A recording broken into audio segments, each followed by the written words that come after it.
June 17, 1943. The dense jungles of Guadalcanal lay shrouded in darkness, the air thick with humidity and the scent of rain-soaked earth. Private First Class Elijah Morris crouched among the twisted roots of a massive banyan tree, his weathered hands carefully arranging branches into what his fellow soldiers had come to call his tree perch. As a hunter from the Blue Ridge Mountains of North Carolina, Morris believed this elevated position would provide the perfect vantage point for tonight's reconnaissance mission. Little did he know that by dawn, his mountain-bred skills would be put to a test that would later be documented in classified military reports as one of the most remarkable defensive actions of the Pacific Campaign. Before we dive into this story, drop a quick hi in the comments and tell me where you're watching from. It really helps support the channel. This is the untold story of how one man's wilderness instincts and innovative thinking would transform not just a battle, but how the United States military would come to value the unique skills brought by soldiers from America's most overlooked communities. In the early spring of 1942, 27-year-old Elijah Morris stood out among the recruits at Fort Bragg. Standing 6 feet 4 inches tall with shoulders broad as an oak beam, his physical presence was imposing, but it was his peculiar set of skills that first caught the attention of Captain William Henderson. "Morris, you say you can track a wounded deer for 3 days through mountain terrain?" Captain Henderson asked, reviewing the unusual notes in Morris's intake evaluation. "Yes, sir. Been doing it since I was 7 years old," Morris replied, his deep voice carrying the distinctive lilt of the Appalachian Mountains. "My daddy taught me hunting ain't just about shooting, it's about patience, understanding the forest and respecting your quarry." Henderson nodded thoughtfully. "And this tree-sitting technique you mentioned?" "Tree perching, sir. In the mountains, game gets scarce in hard winters. You find the right tree overlooking a game trail, build yourself a comfortable spot up there with branches for cover, and you can stay silent for hours. Animals never look up, sir. That's what my granddaddy always said." Captain Henderson made a final note in Morris's file.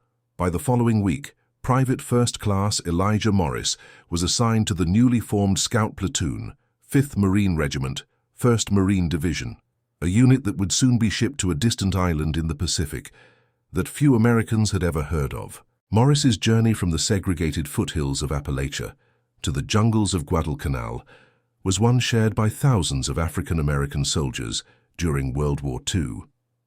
The United States Armed Forces remained segregated throughout the war, with most black servicemen relegated to support and logistics roles rather than combat positions. However, as the conflict intensified across both European and Pacific theaters, individual commanders increasingly found themselves prioritizing skill over segregation policies. Lieutenant Colonel James Patterson, commanding officer of the 5th Marines reconnaissance elements, was one such pragmatic leader. Having reviewed Morris's exceptional marksmanship scores and wilderness survival qualifications, Patterson made the unusual decision to incorporate the Black Mountain Man into his forward scout team. "I don't care if he's black, white, or purple with yellow polka dots," Patterson reportedly told his staff. "The man can move through the woods like a ghost and hit targets other men can't even see. That's what I need out there." For Morris, the assignment represented a rare opportunity. Most of his childhood friends who had enlisted were driving trucks, loading ships, or building roads, essential but unglamorous duties far from the front lines. Yet here he was, preparing to serve in one of the most dangerous and specialized roles in the Pacific theater.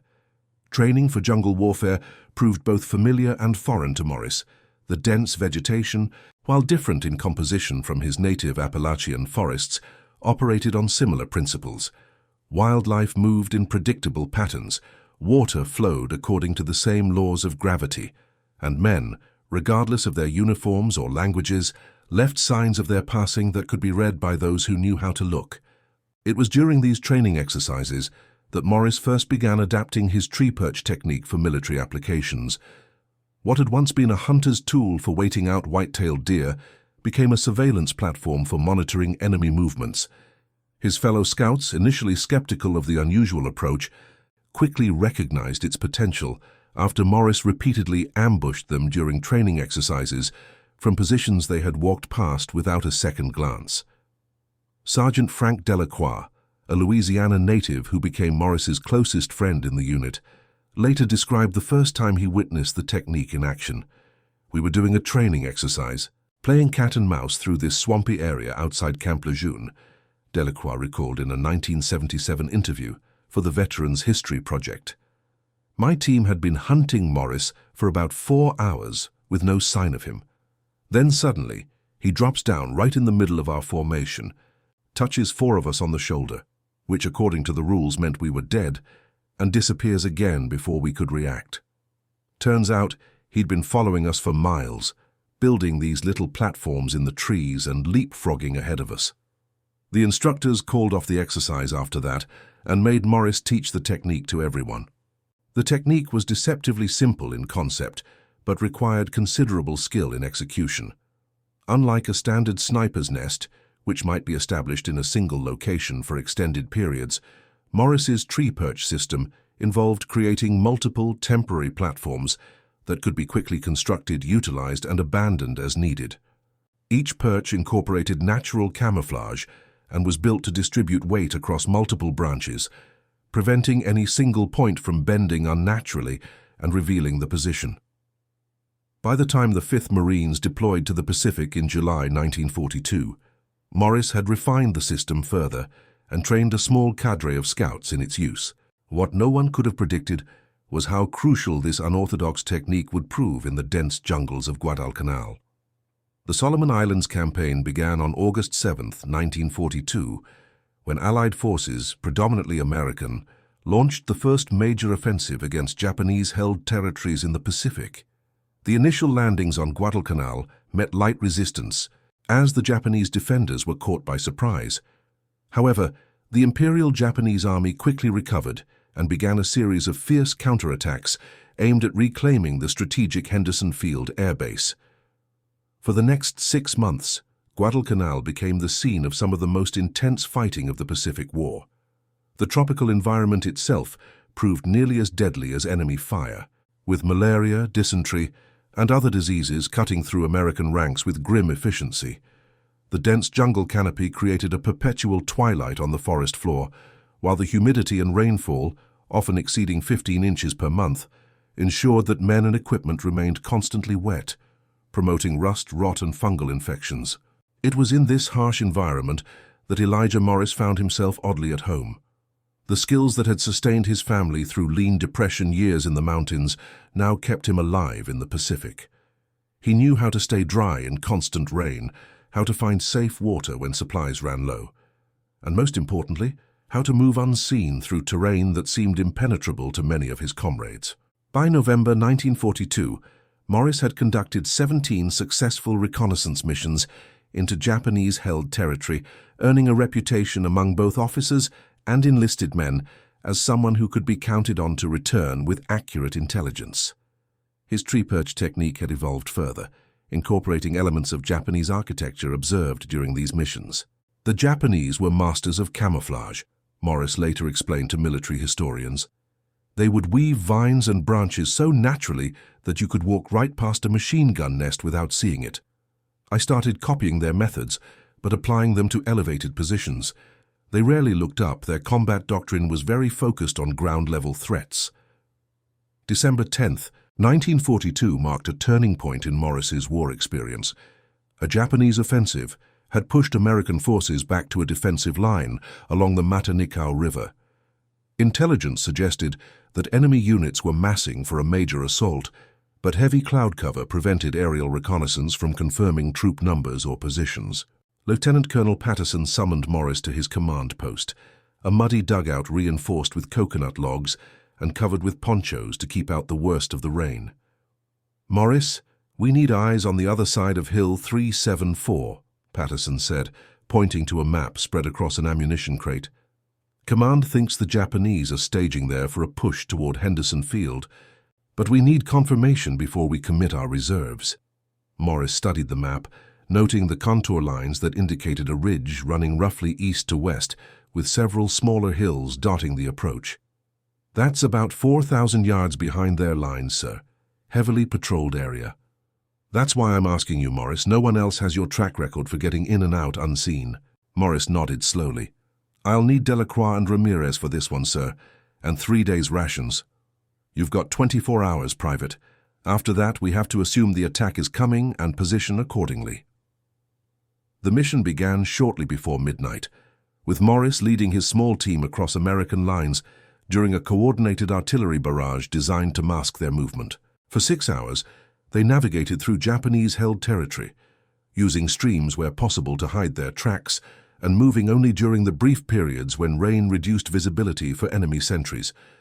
By dawn, they had reached the dense jungle surrounding Hill 374, but had yet to make visual confirmation of enemy positions. It was here that Morris made a decision that would later be studied at military academies. Rather than continuing as a three-man team, they would establish a triangle of tree perches, each positioned to observe different approaches to the hill while maintaining sight lines to at least one other team member for signaling. "We'll cover more ground this way," Morris explained to Delacroix and Ramirez as they prepared their equipment. "Any one of us spots something, we can relay it back using the mirror signals. If trouble comes, Bird calls for warning. Whippoorwill means freeze. Bobwhite means enemy approaching. 3 Crocaws means withdraw immediately."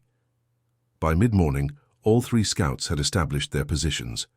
Morris's perch overlooked a small clearing that appeared to have been used recently as some kind of staging area.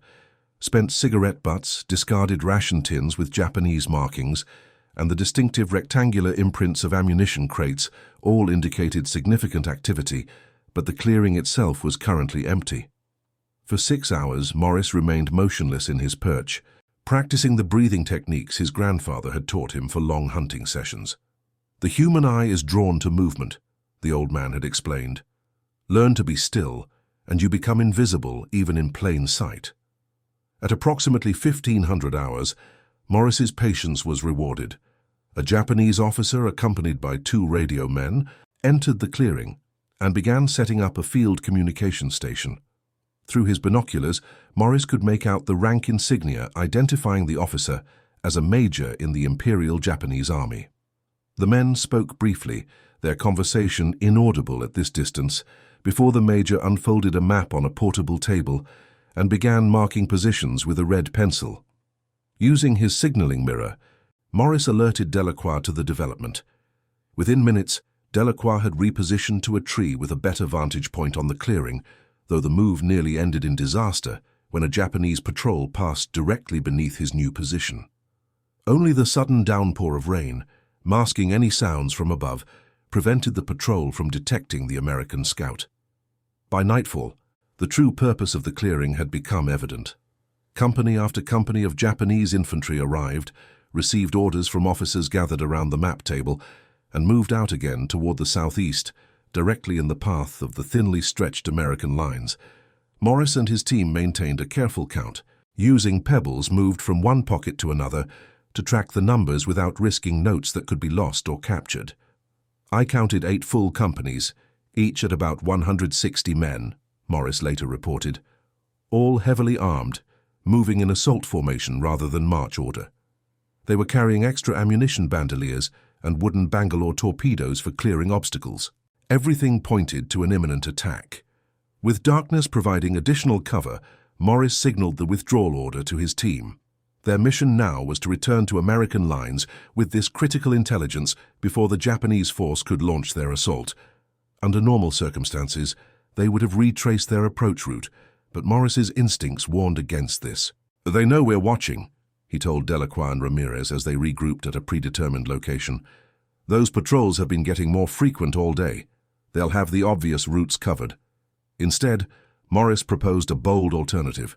They would advance deeper into Japanese territory, before cutting west and then south, effectively circling behind the main enemy force, rather than trying to slip through its front lines. The route would be longer, but potentially less heavily patrolled. The decision proved prescient.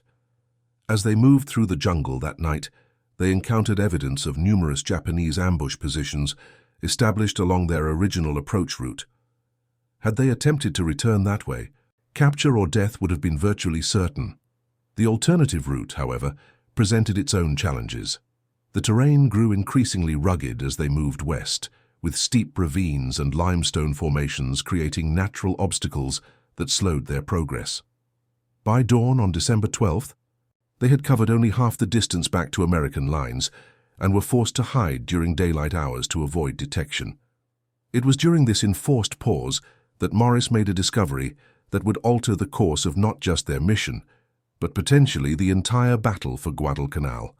While establishing a tree perch to serve as their daylight hiding position, he noticed unusual activity in a valley approximately 800 yards to the northeast, a Japanese supply column moving artillery shells and other heavy equipment toward the front. "That's their supply line," Morris whispered to Delacroix as they observed the activity through binoculars. "If their main force is already moving into attack positions, cutting this supply line could throw their whole operation into chaos." Delacroix shook his head. "We're 3 men with 2 rifles and a pistol. That's a reinforced platoon down there with machine guns. Our mission is to get this intelligence back, not pick fights we can't win." Morris continued watching the Japanese supply operation, his mind working through possibilities. "We don't need to fight them all. Just create enough disruption to slow them down." For the remainder of the day, Morris observed the Japanese supply operation, noting patrol patterns, guard rotations, and the route taken by each supply team. By nightfall, he had formulated a plan that, while risky, offered the possibility of both completing their reconnaissance mission and disrupting the enemy's timetable. "Here's what we do," Morris explained, sketching a rough map in the dirt. "Ramirez returns to our lines with the intelligence. He's the fastest. Meanwhile, Delacroix and I create a diversion here at this bend in the supply route. We don't engage directly. Just create enough confusion to slow them down and maybe draw some of their forces away from the main attack." Ramirez, a 19-year-old from New Mexico who had joined the Marines directly out of high school, nodded solemnly. "I can make it back by dawn if I travel through the night." "That's the idea," Morris confirmed. "Take the most direct route. With their forces committed to the attack and supply operations, the path should be clearer now." With their plan agreed upon, the 3 men shared a brief meal of K rations before separating. Ramirez departed first, carrying a detailed map marked with Japanese positions and troop estimates. His mission was straightforward but critical: reach American lines by any means necessary and deliver the intelligence to command. Morris and Delacroix, meanwhile, began preparing for what would prove to be one of the most audacious 2-man operations of the Pacific campaign. Their objective was not to engage superior enemy forces directly, but to create the impression of a much larger American presence through carefully planned deception. "In the mountains, when hunting was poor, sometimes my cousins and I would drive game toward each other," Morris explained as they gathered materials from the jungle floor. "One man making noise in the right place can move animals in a predictable direction. Same principle applies here." By midnight, they had positioned themselves near a critical junction in the Japanese supply route, a narrow path that wound between 2 steep hillsides. The terrain created a natural bottleneck through which all supplies for the eastern flank of the Japanese offensive had to pass. More importantly for Morris's plan, the dense vegetation and rocky outcroppings provided numerous positions from which 2 men could create the illusion of a much larger force. "We'll use the tree perches, but with a twist," Morris instructed. "Instead of hiding in them, we'll rig them with noisemakers. These bamboo tubes that click in the wind, bits of equipment that might reflect light. Make them think there are men in 6 different positions." Delacroix, though skeptical, followed Morris's lead as they established a series of false positions throughout the area. Using vines, counterweights, and carefully balanced branches, they created mechanisms that could be triggered remotely to simulate movement or falling debris. At 3 key locations, they constructed more elaborate tree perches that included Morris's poncho suspended in ways that, in the darkness, might be mistaken for human silhouettes. "Now for the final touch," Morris said, removing several items from his pack that had puzzled Delacroix when Morris insisted on bringing them: strips of tin cut from ration cans, 4 hand grenades, and a collection of pebbles of various sizes. "These will be our orchestra," Morris explained with a grim smile. "When the supply column reaches this point, we start our show from multiple directions. The confusion should be enough to halt their progress for hours while they try to figure out what they're dealing with." By 0200 hours on December 13th, they were in position. Morris had established his primary tree perch overlooking the narrowest section of the trail, while Delacroix was positioned approximately 100 yards away with a clear line of sight to both Morris and the approach route. Between them, they had rigged 7 false positions that could be activated using pull lines. The wait was shorter than expected. Just before 0300 hours, the distinctive sounds of a Japanese supply column became audible, the creak of wooden cartwheels, the occasional metallic clank of equipment, and the hushed voices of soldiers attempting to maintain noise discipline while moving heavy loads through difficult terrain. Morris peered through the darkness, his eyes having long adjusted to the minimal moonlight filtering through the jungle canopy. The column consisted of approximately 40 soldiers, far more than their initial estimate, escorting 6 hand-drawn carts laden with ammunition crates and what appeared to be disassembled mountain artillery pieces.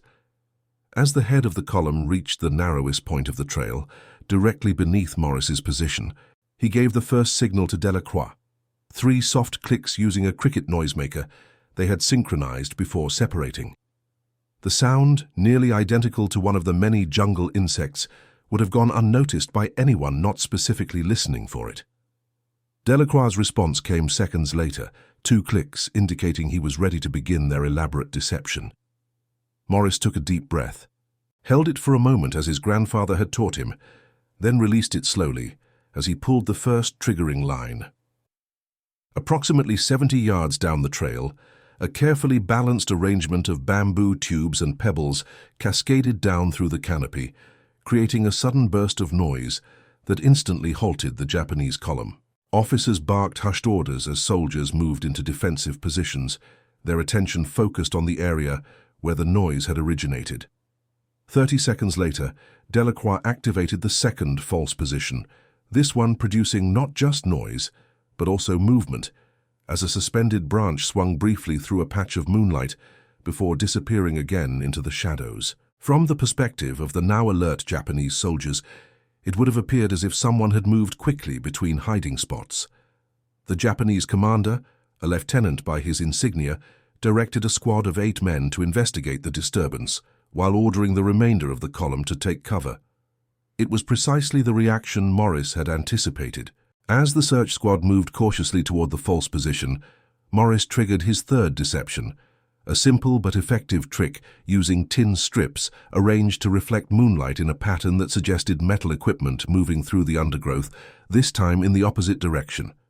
The Japanese forces now found themselves in an increasingly confusing situation. Apparent movement and sounds seemed to be coming from multiple directions simultaneously, suggesting they had walked into an ambush set by a much larger American force. The lieutenant, following standard Japanese infantry doctrine, divided his force further to investigate each disturbance, while maintaining a defensive perimeter around the supply carts. This division of forces created the opportunity Morris had been waiting for. With Japanese attention scattered across multiple false positions, he carefully extracted a grenade from his pack, removed the safety pin while maintaining pressure on the spoon, counted to 2, then released it, not throwing it directly at the Japanese soldiers, but into a ravine approximately 30 yards from the main column. The explosion echoed through the jungle with devastating effect, magnified by the ravine's acoustics to sound far more powerful than a single grenade. More importantly, the blast's location, deliberately chosen to be between 2 of the false positions, created the impression that hidden American forces were now opening fire. The reaction was immediate, and exactly as Morris had predicted. The Japanese lieutenant, believing his column had been led into an elaborate ambush, ordered his men to abandon the supply carts and establish a defensive line facing what he perceived as the main American position. Within moments, the entire Japanese force was directing suppressing fire into empty jungle, while Morris and Delacroix remained untouched in their elevated positions. Delacroix, seeing the plan unfold successfully, initiated the next phase without waiting for Morris's signal. From his position, he triggered 2 more false locations simultaneously, creating the impression that American forces were attempting to flank the Japanese position from the west. The Japanese responded by further dividing their forces, with approximately 15 men breaking off to counter this perceived flanking maneuver. The supply column, now guarded by fewer than 20 soldiers, had become increasingly vulnerable. Morris seized the opportunity, triggering his final and most elaborate deception. Using a series of interconnected pull lines, he activated 3 false positions in rapid succession, creating a wave of disturbances that appeared to be moving systematically toward the Japanese position, the unmistakable pattern of an advancing infantry unit. In the growing chaos, the Japanese lieutenant made a critical decision that played directly into Morris's strategy. He ordered the remaining supply guards to withdraw to a more defensible position, effectively abandoning the carts and their vital cargo. For the next 40 minutes, Morris and Delacroix maintained their deception, periodically activating different false positions to prevent the Japanese from determining the actual size and location of the American force they were facing. From the Japanese perspective, they appeared to be surrounded by at least a company of American infantry executing a coordinated ambush. By 0400 hours, the Japanese commander had withdrawn his entire force approximately 300 yards from the supply column, consolidating his men into a tight defensive formation while awaiting reinforcements. The supply route was now effectively blocked, and the ammunition and artillery pieces meant for the main Japanese offensive sat abandoned on the trail. Morris and Delacroix exchanged signals, confirming that the first phase of their plan had succeeded beyond expectations. However, they now faced a critical decision: withdraw while they had created confusion, or take the deception further by actually disabling the abandoned supplies. The prudent choice would have been to withdraw. Their primary mission, reconnaissance, had already been completed with Ramirez's departure. And the disruption of the supply column was an unexpected bonus. 2 men attempting to approach the abandoned carts, even with the Japanese temporarily withdrawn, represented an enormous risk. Yet Morris saw an opportunity that might not come again. If they could disable the mountain artillery pieces, they would not only delay the Japanese offensive, but potentially reduce its effectiveness when it eventually came. "Cover me," Morris whispered into the darkness, knowing that Delacroix would hear him through the jungle communication techniques they had practiced. "I'm going down to the carts, 5 minutes, no more." Before Delacroix could respond, Morris was already descending from his tree perch, moving with the silent efficiency that had made him the regiment's most effective scout. Staying low and using the abundant undergrowth as cover, he advanced toward the abandoned supply carts, his movements so fluid and careful that not even the normally alert jungle birds registered his presence. Reaching the first cart, Morris quickly assessed its contents: crates of 75mm artillery shells, each weighing approximately 15 pounds. The second and third carts contained more ammunition and several cases of what appeared to be signal equipment. The fourth and fifth held the disassembled components of mountain artillery pieces, specifically the Type 94 mountain gun that formed the backbone of Japanese artillery support in difficult terrain. The sixth cart proved most valuable of all. It contained not ammunition or weapons, but maps and communications equipment, including a backpack radio and what appeared to be codebooks secured in waterproof cases. Morris made a split-second decision. Rather than attempting to disable all the supplies, which would take more time than he had, he focused on the most critical components, the breech blocks of the disassembled artillery pieces. Without these essential parts, the guns would be useless until replacements could be brought forward from Japanese rear areas. With practiced efficiency, Morris located the 4 breech blocks, each wrapped in oiled canvas to protect them from the humid jungle environment. Rather than destroying them outright, which would alert the Japanese to exactly what had been taken, he simply collected all 4, along with one of the codebooks from the communications cart. 4 minutes after leaving his tree perch, Morris was already retreating, the stolen components secured in his pack. As he disappeared back into the undergrowth, he triggered one final false position, this one rigged with their last grenade set to detonate after a 60-second delay, using a carefully modified pressure release mechanism of his own design. The explosion, when it came, provided perfect cover for his return to his original position. The Japanese, believing they were under attack once again, directed a furious barrage of rifle fire toward the source of the explosion, well away from Morris's actual location. By 0430 hours, Morris had rejoined Delacroix, and the 2 men began their withdrawal from the area. Behind them, they left a Japanese force in disarray, confused, separated from critical supplies, and now missing essential components for their artillery support without yet realizing it. As dawn broke over Guadalcanal on December 13, 1942, Morris and Delacroix were already 5 miles from the scene of their night's work, moving steadily toward American lines. Meanwhile, Ramirez had successfully completed his journey, delivering the critical intelligence to Lieutenant Colonel Patterson's command post shortly after midnight. The information proved decisive. Armed with accurate knowledge of Japanese positions and intentions, American forces had already begun repositioning to meet the coming assault. Artillery batteries adjusted their pre-planned fire missions to target the now-known Japanese assembly areas, while reserve units moved into blocking positions along the most likely attack routes. But perhaps most significant was the disruption caused by Morris and Delacroix's audacious deception operation. The Japanese supply column, carrying ammunition and artillery, meant for the eastern flank of the offensive remained stalled. Japanese commanders, receiving reports of an American ambush force of unknown size, diverted additional troops to secure the area, troops that had been earmarked for the main assault.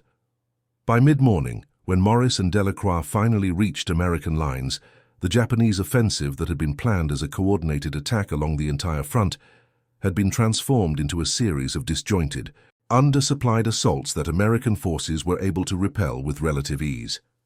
Lieutenant Colonel Patterson personally debriefed the 2 scouts. His initial skepticism about their report of having successfully disrupted a Japanese supply column with just 2 men giving way to amazement as they presented their proof. 4 artillery breech blocks and a Japanese codebook that would provide intelligence officers with invaluable insights into enemy communications. "You mean to tell me," Patterson said, examining one of the heavy steel breech blocks, "that you 2 not only counted their forces and mapped their positions, but also managed to disable 4 artillery pieces and steal a codebook, all without firing a shot except for a few grenades?" "Yes, sir," Morris replied simply. "The tree perch technique worked better than expected. They never looked up, just like deer back home." Delacroix, still processing the events of the past 24 hours, added, "Sir, I've been hunting in the Louisiana bayous my whole life, but I've never seen anything like what Morris did out there. He had those Japanese soldiers shooting at ghosts all night long."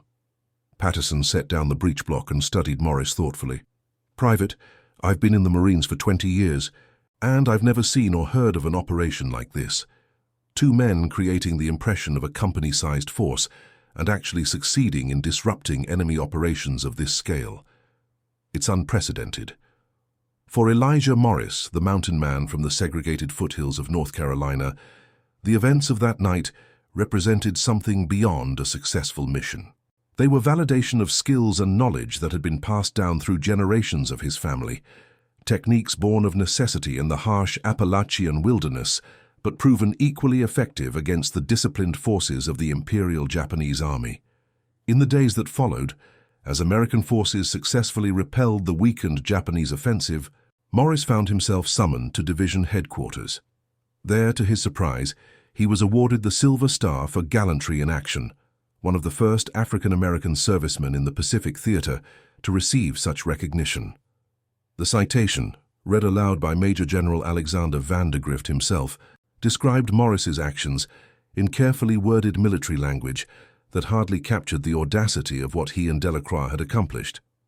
For conspicuous gallantry and intrepidity in action against enemy Japanese forces on Guadalcanal, Solomon Islands, on December 12 and 13, 1942.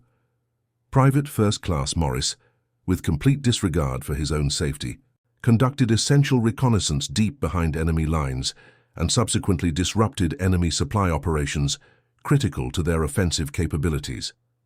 His actions directly contributed to the successful defense of American positions and the failure of enemy forces to achieve their objectives.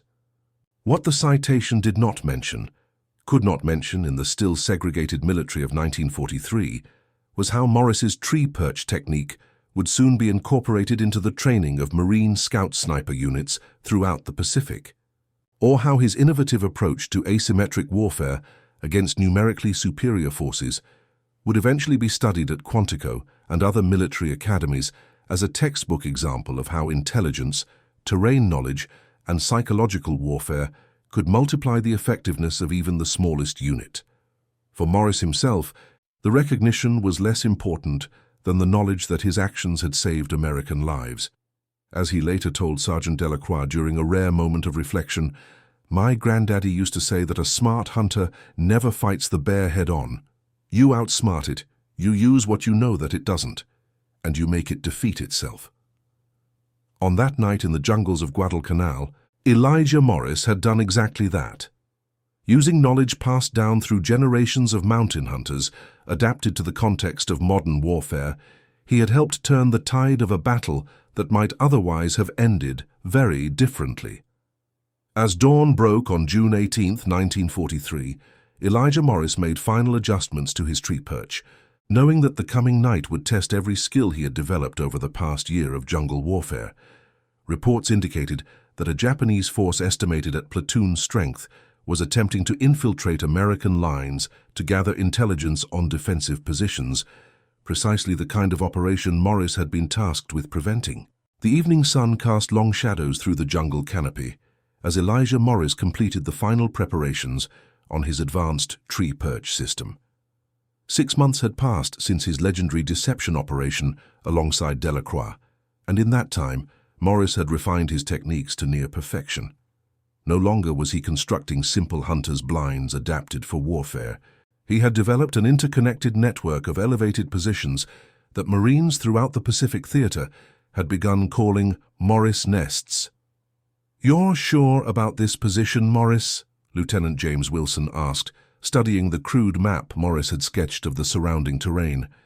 A recent addition to the reconnaissance platoon, Wilson had heard the stories about Morris's exploits, but remained skeptical of committing so much to a single defensive position. Morris nodded confidently. "Yes, sir. Japanese patrols have used this ravine 3 nights running. They're creatures of habit when they think no one's watching. This junction here," he pointed to a spot where 2 barely visible game trails converged. "It's the only sensible route if they're trying to reach the ridge overlooking our artillery positions." Wilson frowned. "That's still a lot of ground for one man to cover." "Not from up there," Morris replied, gesturing toward an ancient banyan tree whose massive trunk and sprawling aerial roots dominated the small clearing. "From the main perch, I can see both approach routes and the ravine exit. Better visibility than any ground position, and they never think to look up." The lieutenant hesitated, weighing Morris's confidence against conventional tactical doctrine. Morris had earned his reputation, but the intelligence report suggested this Japanese reconnaissance unit was larger and more experienced than most, possibly one of the specialized infiltration teams that had been causing significant problems along the American perimeter. "Ordinarily, I'd assign at least a squad to cover this sector," Wilson said finally, "but headquarters wants our manpower concentrated on the western approach. They're convinced that's where the main Japanese probe will come." "They're wrong," Morris said simply. "Japanese command knows we're expecting them from that direction. They'll test our eastern perimeter first, using this ravine to get their scouts through." Wilson studied Morris's face, searching for any sign of doubt and finding none. "All right, Morris, you get your wish. This sector is yours tonight. But I want Delacroix's team no more than 800 yards away as backup." Morris shook his head firmly. "Too close, sir. If the Japanese infiltrators are as good as intelligence says, they'll spot a standard position that near. Delacroix needs to be at least 1,500 yards back, covering the secondary escape route in case they get through me." The lieutenant sighed. "Fine, 1,500 yards, but no further. And I want hourly radio checks." "No radio, sir," Morris countered. "The Japanese have signal detection equipment. They'll triangulate the transmission and know exactly where I am." Wilson's frustration was evident, but he recognized the logic in Morris's argument. "Then how do you propose to communicate?" Morris smiled slightly, reaching into his pocket to produce what appeared to be a small wooden whistle. "Whippoor will call, sir. 3 long, 2 short means all clear. 4 rapid calls means enemy sighted but contained. Continuous calling means I need support." "Bird calls," Wilson said flatly. "You want to coordinate a critical defensive operation using bird calls. Birds the Japanese will recognize from the local environment, sir. Nothing that will alert them to our presence. Sergeant Delacroix knows the system. We've used it before. Lieutenant Wilson threw up his hands in resignation. I must be losing my mind, but fine. You get your tree and your bird calls, Morris. Just make sure we don't have enemy scouts behind our lines by morning. As Wilson departed to brief the rest of the platoon, Morris returned to his preparations with methodical precision. Unlike his earlier, hastily constructed perches, this position had been carefully developed over 3 days. The main platform, concealed 15 feet up in the banyan's sprawling branches, offered a commanding view of the surrounding terrain, while remaining virtually invisible from below. Radiating outward from this central position were 5 secondary platforms connected by a system of vines and wooden handholds that would allow Morris to move silently from one vantage point to another without descending to ground level.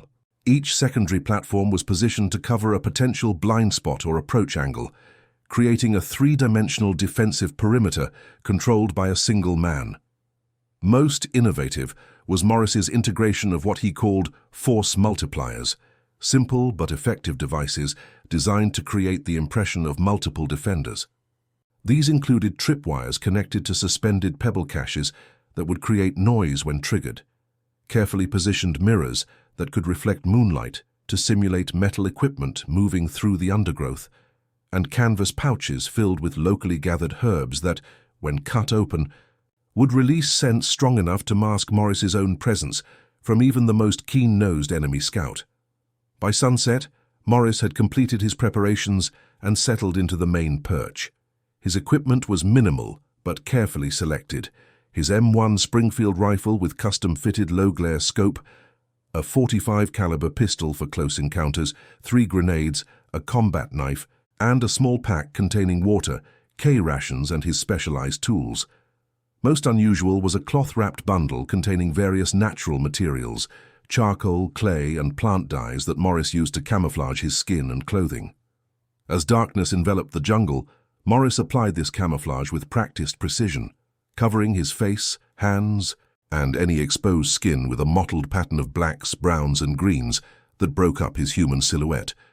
The technique, which he had learned from his grandfather for deer hunting, had been refined through months of jungle warfare to create a nearly perfect concealment system.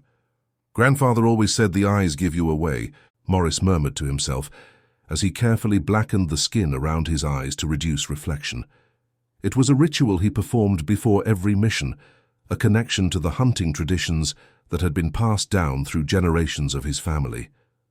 By 2200 hours, Morris was fully prepared and settled into the measured breathing pattern that would allow him to remain motionless for hours without discomfort. The jungle had transitioned from its daytime cacophony to the more subtle rhythms of night, the chirping of insects, the occasional call of nocturnal birds, and the distant rustling of small animals moving through the underbrush. For 2 hours, nothing disturbed this natural pattern. Morris maintained his vigilance, his eyes scanning the approaches systematically, while his ears catalogued every sound. He had positioned himself facing east, where the rising moon would silhouette any figures moving along the ridge without illuminating his own position. At precisely 0030 hours, the pattern changed.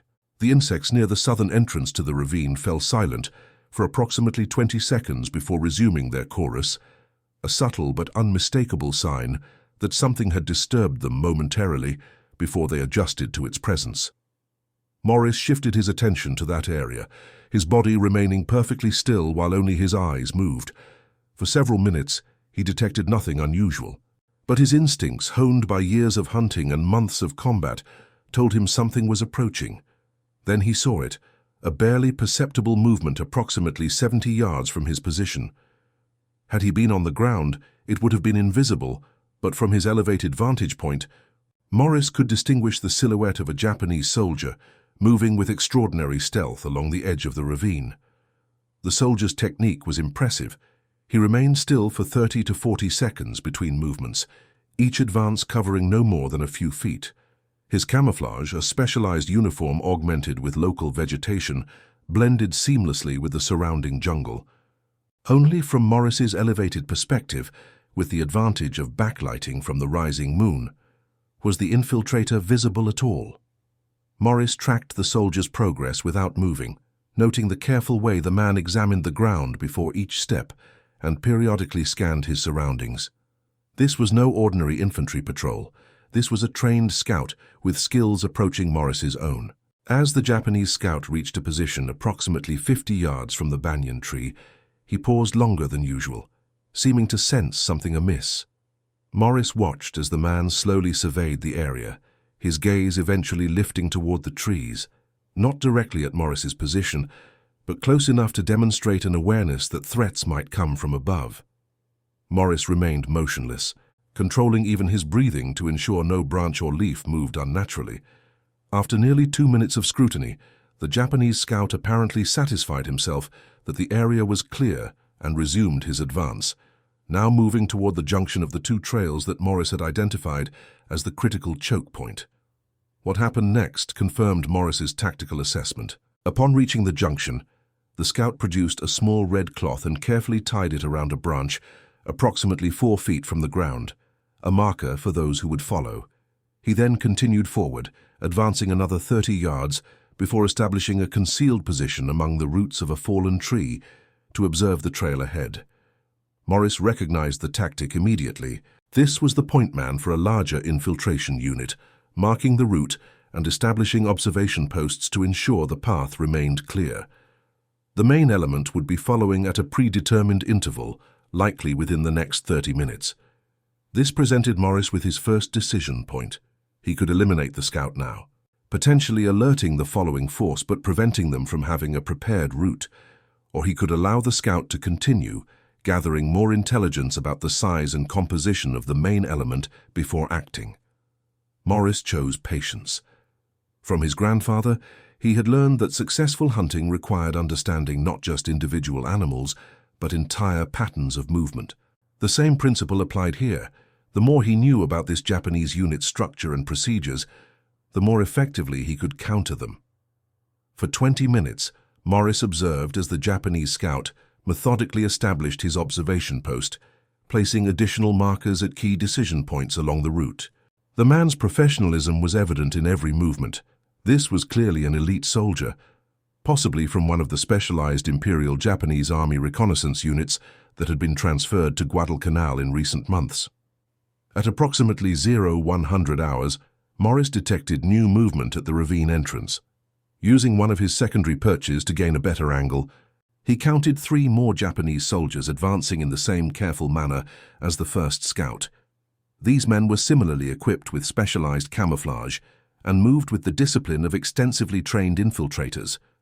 Upon reaching the first marker, this group split up, with 2 soldiers following the marked route while the third established another observation position facing in a different direction. This confirmed Morris's assessment. They were creating a series of security positions to protect the movement of a larger force to follow. By 0130 hours, a clear pattern had emerged. The Japanese were establishing a corridor of observation posts and markers leading directly toward the ridge that overlooked the American artillery positions. Each small group that arrived would add to the security perimeter while advancing the route markers further toward the objective. Morris tallied 11 Japanese soldiers now in position throughout his area of responsibility, with each new arrival suggesting that a substantial force was being committed to this operation. Based on the spacing and timing, he estimated the main element would begin arriving within the next 30 minutes. This placed Morris in a tactically complex situation. The Japanese had effectively established a security corridor through his position, with observation posts that created overlapping fields of view. Any direct action against a single post would likely alert the others, potentially allowing the majority of the force to disperse before Morris could contain them. What he needed was a way to isolate and defeat each element in sequence without alerting the others, a challenging prospect for an entire squad, let alone a single operator. Yet Morris recognized that his unique position provided advantages that conventional tactics couldn't match. From his elevated network of platforms, Morris could observe the entire Japanese operation without being detected. More importantly, he could move between his perches without exposing himself at ground level, where the Japanese had concentrated their surveillance. Drawing on his hunting experience, Morris developed a plan based on a simple principle: Predators are most vulnerable when they believe they are the hunters. These Japanese infiltrators, confident in their stealth and security measures, weren't expecting to be hunted themselves. Morris would turn their own security corridor into a trap, working from the outside in to systematically eliminate each observation post without alerting the main force until it was too late. The key would be perfect silence and precise timing. At 01:45 hours, Morris detected movement that indicated the arrival of the main Japanese element. From his primary perch, he counted 16 soldiers moving in tight formation along the marked route, followed by 4 more carrying what appeared to be disassembled machine guns and radio equipment. This group moved differently than the advanced scouts, still cautious, but with greater purpose and less emphasis on concealment. They were relying on the security established by the forward elements rather than moving as stealthily as possible. Leading them was an officer, a lieutenant based on the glimpses Morris caught of his insignia when moonlight penetrated the canopy. The officer consulted periodically with a sergeant who appeared to be checking the route markers to ensure they were following the correct path. Morris now had a complete picture of the Japanese operation: 11 scouts and security elements, 20 regular infantry, and at least 1 officer, a total force of approximately 32 enemy soldiers moving through his sector. The infiltration unit was far larger than intelligence had suggested, indicating this was no routine reconnaissance patrol, but a significant special operation targeting the American artillery positions. The time for observation had ended. Morris needed to act before the Japanese force could reach its objective. Beginning with the outermost security element, a 2-man observation post covering the route back toward the ravine entrance, Morris implemented his plan. Moving silently through his network of elevated platforms, he positioned himself directly above the 2 Japanese soldiers who were concealed among the roots of a large tree. From 15 feet above, Morris had a clear view of both men, one scanning the approach route with binoculars, while the other monitored a small radio, presumably maintaining communication with their command element. Morris's first priority was to ensure absolute silence. Drawing his combat knife, he prepared to descend using the network of handholds he had established earlier. The technique, developed over months of jungle operations, allowed him to move from his elevated position to ground level without disturbing the foliage or creating silhouettes that might alert other observation posts. What followed demonstrated why Morris had earned his reputation among both American and Japanese forces on Guadalcanal. Moving with a fluidity born from a lifetime in the mountains, he descended to a position directly behind the 2 Japanese soldiers. Neither man detected his presence, their attention focused outward along the approaches they had been assigned to monitor. The elimination of these 2 sentries was executed with such precision and silence that neither had the opportunity to make a sound. Morris returned to his elevated route immediately, leaving no evidence of his presence beyond the 2 motionless forms now concealed even more thoroughly among the tree roots. This began a systematic process that would later be studied in military academies as a textbook example of asymmetric warfare. Moving methodically from his central network to each Japanese observation post, Morris neutralized the entire security perimeter established by the advanced scouts, 9 soldiers in total, without alerting either the remaining scouts or the main element now advancing along the marked route.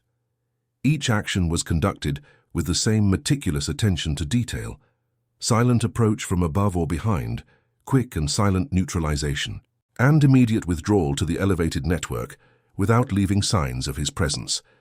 The Japanese security corridor remained intact in appearance, but its observers were no longer reporting. By 02:15 hours, Morris had effectively blinded the Japanese operation without their knowledge. The 2 remaining scouts, one at the trail junction and one near the exit point of the ravine, continued to believe their security perimeter was intact, unaware that they were now isolated. The main Japanese element, led by the lieutenant, had reached the midpoint of the marked route and was advancing with growing confidence toward their objective. From his primary perch, Morris could see the entire unit stretched out along approximately 80 yards of trail, moving in small groups with approximately 5 to 10 yards between each team. This presented both challenge and opportunity. The Japanese force was now concentrated in an area Morris could observe entirely from his elevated position, but their numbers made direct confrontation suicidal. Even with the advantage of surprise, a single man could not hope to defeat over 20 combat veterans in a conventional engagement. But Morris had never relied on conventional tactics. His strategy now shifted from silent elimination to psychological warfare, using the Japanese force's confidence against them by creating confusion, fear, and eventually panic. The first phase involved severing the Japanese unit's communication with its base. The radio operator, positioned near the center of the column alongside the lieutenant, represented both a critical target and a source of valuable intelligence. Morris needed to neutralize this capability without alerting the entire unit to his presence.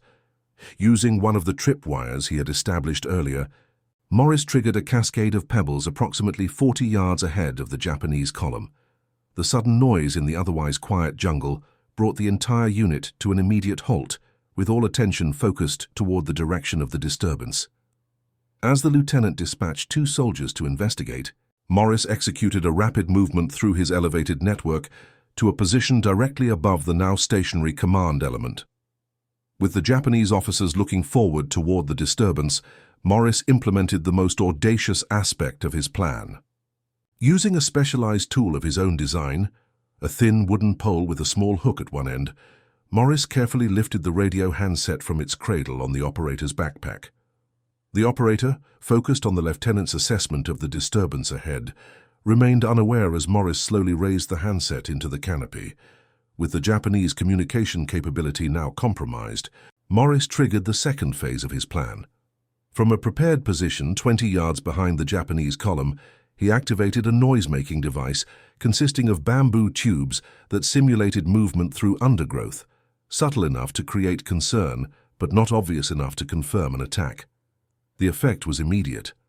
The Japanese lieutenant, now receiving reports of unidentified noises both ahead of and behind his column, ordered his men into a defensive formation. The unit's confidence visibly diminished as soldiers peered anxiously into the dark jungle, uncertain from which direction a potential threat might emerge. Morris observed this reaction with the calculated patience of an experienced hunter. The Japanese were now alert, but not yet panicked. Their training and discipline still held them together as a cohesive unit. To truly disrupt their operation, he needed to escalate their uncertainty into genuine fear. The third phase involved the strategic use of Morris's limited supply of grenades. Rather than using them directly against Japanese positions, which would reveal his presence and capabilities, Morris had prepared them as remote detonated devices, using lengths of fuse that would allow for delayed and seemingly random explosions. Placing the first grenade in a prepared position approximately 100 yards north of the Japanese unit, Morris lit the extended fuse before returning to his central perch. 3 minutes later, the explosion shattered the jungle night, far enough from the Japanese position to prevent casualties, but close enough to suggest American forces operating in the area. The Japanese reaction shifted from alert vigilance to active concern. The lieutenant dispatched another 4-man team to investigate the explosion, further dividing his force and creating additional vulnerability. Morris allowed this team to move approximately 50 yards from the main element before triggering his second grenade, this one positioned to the south, creating the impression of multiple American units operating on both flanks. With Japanese attention now divided between potential threats from multiple directions, Morris implemented the most psychologically devastating aspect of his plan. Using the natural acoustics of the ravine and the techniques of vocal projection he had learned for calling game in the mountains, he began creating the impression of American voices communicating in the distance. These weren't distinct words that could be understood, but rather the cadence and tone of commands being issued, just audible enough for the Japanese soldiers to recognize as human voices, but not clear enough to locate precisely. Moving between different positions in his elevated network, Morris created the illusion of multiple American units coordinating their movements around the Japanese position. The psychological impact was profound. The Japanese soldiers, already unsettled by unexplained noises and explosions, now believed they had walked into an elaborate American ambush. Their formation tightened defensively as the lieutenant conferred urgently with his sergeants, clearly debating whether to continue the mission or withdraw. Morris observed this conference closely, recognizing the critical decision point it represented. If the Japanese commander chose to withdraw, Morris's objective would be achieved without further action. However, if the lieutenant decided to continue, despite the apparent American presence, more direct measures would be necessary. The decision came moments later, as the Japanese officer issued rapid commands to his men.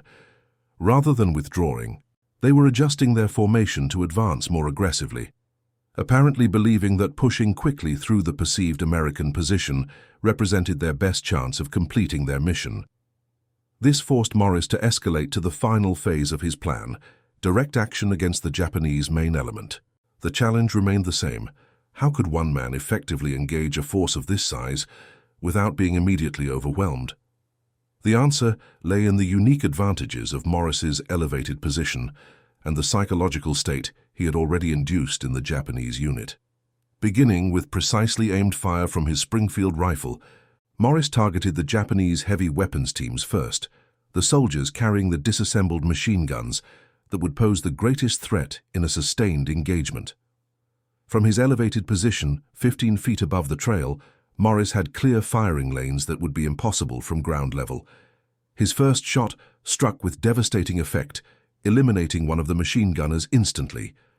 Before the Japanese could determine the source of the fire, Morris had already moved to a different position in his network, firing a second shot that eliminated another heavy weapons specialist.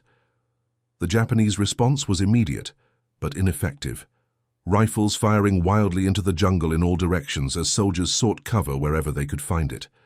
None thought to look directly upward, where Morris was moving efficiently between firing positions using his elevated network. With each shot fired from a different location, Morris created the overwhelming impression that the Japanese unit was surrounded by multiple American marksmen. The effect was amplified by the ravine's acoustics, which caused each shot to echo in ways that made determining its origin nearly impossible from ground level. The Japanese lieutenant, recognizing the deteriorating situation, attempted to rally his men into a coherent defensive formation. This provided Morris with his next target of opportunity, not the officer himself, whose death might actually simplify Japanese decision-making, but the sergeants attempting to organize the defensive perimeter. Two more precisely placed shots eliminated these key non-commissioned officers, leaving the Japanese unit with a critical gap in its command structure. The lieutenant now found himself attempting to direct over 20 increasingly panicked soldiers, without his experienced sergeants to implement his orders. What followed was a masterclass in asymmetric warfare. Moving continuously through his elevated network, Morris created the impression of an American force that seemed to be everywhere at once, firing from multiple angles, triggering pre-placed noise-making devices, and periodically using his vocal projection techniques to simulate communications between American units. The Japanese response became increasingly desperate and disorganized. Without effective communication or a clear understanding of the forces they were facing, individual soldiers began making independent decisions, some attempting to advance, others seeking better defensive positions, and a few beginning to withdraw entirely. This fragmentation was exactly what Morris had intended. Rather than facing a cohesive unit operating under unified command, he was now dealing with isolated pockets of resistance that could be addressed individually. Using his intimate knowledge of the terrain and his ability to move unseen through the canopy, Morris systematically targeted these isolated groups. The psychological impact of his tactics intensified with each successful engagement. Japanese soldiers could hear their comrades being eliminated, but couldn't see the attacker or effectively coordinate their response. Some fired randomly into the darkness, occasionally endangering their own comrades in the process. Others froze in position, unwilling to move for fear of exposing themselves to the invisible American force that seemed to be everywhere at once. By 0300 hours, the Japanese unit had effectively ceased to exist as a cohesive fighting force. Of the original 32 soldiers, 17 had been eliminated by Morris's precision fire, while the remainder were scattered throughout the ravine in varying states of disorganization. The mission to infiltrate American lines and gather intelligence on artillery positions had completely collapsed. The Japanese lieutenant, now separated from most of his men and unable to restore communication or command, made a final desperate attempt to salvage the operation. Gathering the 6 soldiers still with him, he ordered a direct assault toward what he believed was the main American position, actually an empty section of jungle where Morris had triggered several of his noise-making devices. This final act of desperation played directly into Morris's hands. As the small Japanese group charged forward, they exposed themselves completely to his elevated firing positions. From his primary perch, Morris systematically eliminated 5 of the soldiers before they realized they were charging toward an empty position. The lieutenant, finding himself suddenly alone and finally understanding the nature of the trap his unit had fallen into, made the rational decision to surrender. Standing in a small clearing with his hands raised, he called out in heavily accented English, "American soldier, I surrender. The fight is finished." Morris observed this declaration from his perch, weighing his options carefully. Taking prisoners had not been part of his mission parameters, but the Japanese officer potentially represented a valuable intelligence source. After ensuring no other Japanese soldiers were in position to intervene, Morris descended to ground level for the first time since the engagement began. "Drop your pistol and sword," Morris called from the shadows, his rifle trained on the Japanese officer. "Kneel down, hands behind your head." The lieutenant complied immediately, his expression registering shock as Morris emerged from the underbrush, a single American soldier where he had expected to find at least a platoon. "You, alone?" the Japanese officer asked incredulously, looking past Morris for other American troops. "Just me," Morris confirmed, securing the officer's weapons. "Your men walked into my sector. I couldn't let you reach those artillery positions." The lieutenant's expression shifted from shock to a strange mixture of horror and reluctant admiration. One man did all this? Impossible. Morris bound the officer's hands with cord from his pack, maintaining a vigilant watch for any remaining Japanese soldiers who might attempt to intervene. Not impossible. Just requires understanding the terrain better than your enemy. As dawn approached, Morris used the lieutenant's own signal whistle to summon the scattered survivors of the Japanese unit. 5 more soldiers emerged from various hiding places throughout the ravine, each surrendering when they realized their commanding officer had been captured. By 0600 hours, Morris had secured all 6 prisoners and established communication with Sergeant Delacroix's backup team using the pre-arranged bird call signals. When Delacroix arrived with his squad, his reaction mirrored that of the Japanese lieutenant. Disbelief that a single man had defeated what amounted to a reinforced platoon of Japanese special forces. "Morris, headquarters reported gunfire throughout the night," Delacroix said as his men secured the prisoners. "We were under orders not to intervene unless you signaled. What happened here?" Morris, now visibly exhausted after maintaining intense focus for more than 8 hours straight, gestured toward his elaborate network of elevated platforms and movement routes. "They never looked up, Frank, just like deer back home." The debrief at battalion headquarters later that day revealed the full significance of Morris's actions. The Japanese prisoners, including the lieutenant, were members of an elite reconnaissance unit specifically tasked with gathering intelligence on American artillery positions for an upcoming major offensive. Had they succeeded in their mission, the resulting Japanese artillery strikes could have neutralized a significant portion of American fire support capabilities before the main attack.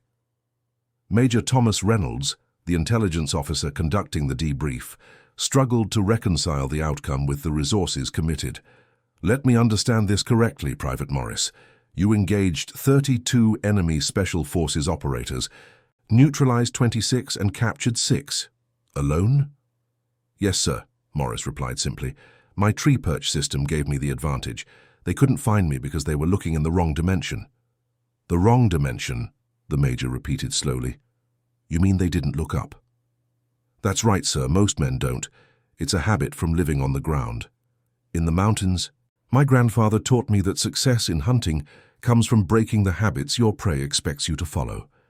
Major Reynolds studied the hand-drawn diagrams Morris had created to illustrate his elevated network. "And this system of platforms and movement routes, You built all this yourself over 3 days? Yes, sir. It's based on hunting blinds we'd use back home, just adapted for warfare. The Japanese never detected the construction because I worked only at dawn and dusk when the jungle noise would cover any sounds. What Morris couldn't fully articulate, and what the officers interviewing him struggled to fully comprehend, was how his background had prepared him for this remarkable achievement.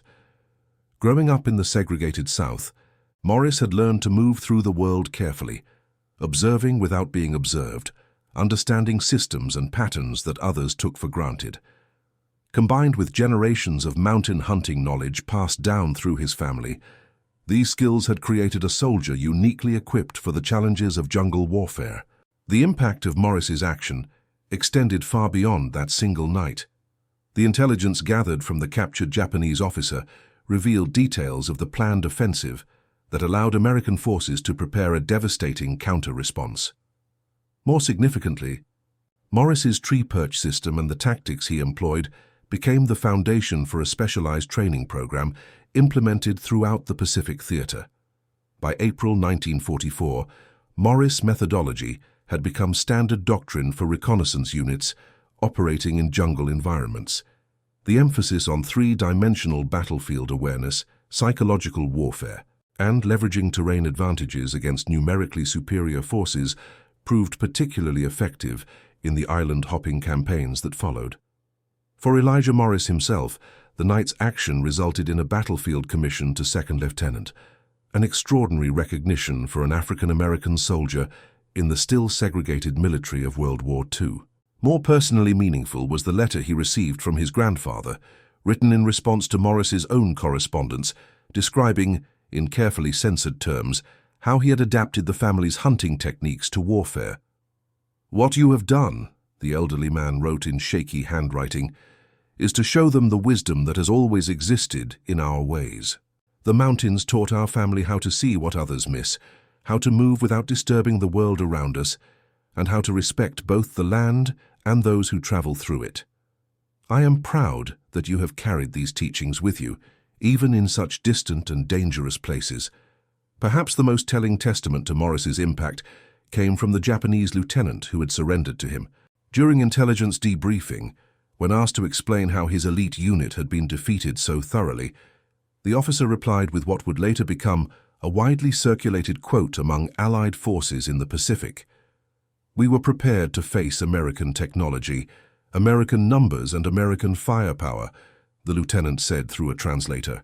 "We were not prepared to face an American who moved through the trees like a ghost, who saw without being seen, and who turned our own confidence into our greatest vulnerability. If America has many such men, Japan cannot win this war." America did not, in fact, have many men with Morris's unique combination of skills and background, but his methods, once documented and taught to other scouts and reconnaissance specialists, multiplied his impact far beyond what one man could accomplish alone. By the war's end, hundreds of American lives had been saved by techniques that traced their lineage directly to the hunting practices of Appalachian mountain communities.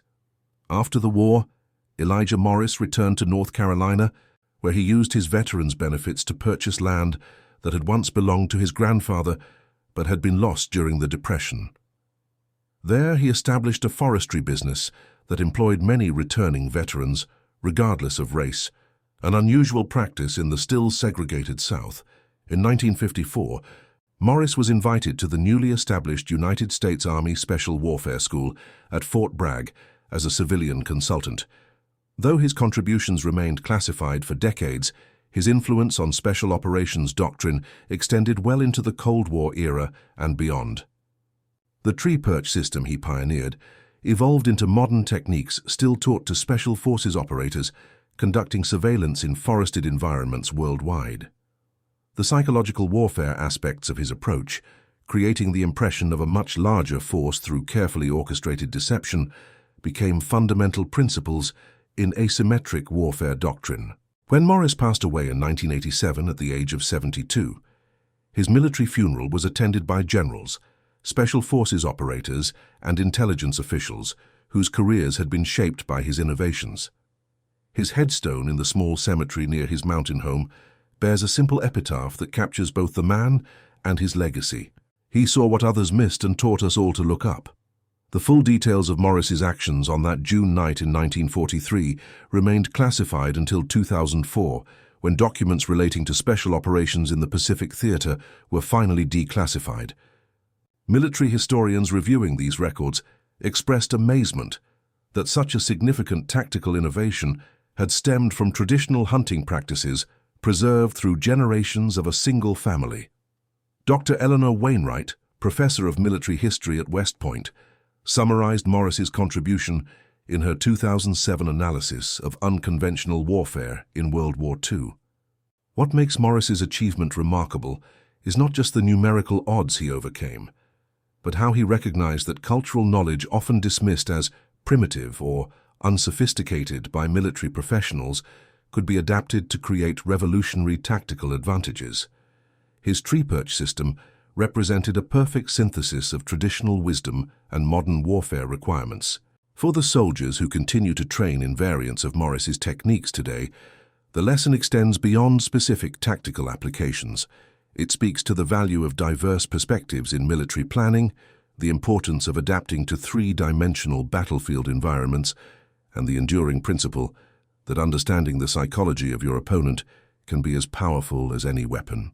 As one Special Forces instructor at Fort Bragg puts it, when introducing new recruits to the fundamentals of reconnaissance, before satellites, before thermal imaging, before all our modern technology, there was a man who climbed into the trees and changed how we think about the battlefield forever. Everything we do builds on that foundation. In military academies worldwide, the case study of how one man defeated 40 elite enemy soldiers remains a powerful reminder that innovation often comes from unexpected sources and that the most effective tactical advantages are those the enemy never anticipates. Elijah Morris's tree perch has taken its place alongside other revolutionary battlefield innovations, a testament to how traditional knowledge, adaptability, and psychological insight can overcome seemingly impossible odds. For generations of scouts, snipers, and special operators who have followed in his footsteps, the fundamental lesson remains the same. The enemy rarely looks up, but those who do gain a perspective that can change the course of battle, and sometimes the course of history. And that concludes our story. If you made it this far, please share your thoughts in the comments. What part of this historical account surprised you most? Don't forget to subscribe for more untold stories from World War II and check out the video on screen for another incredible tale from history. Until next time.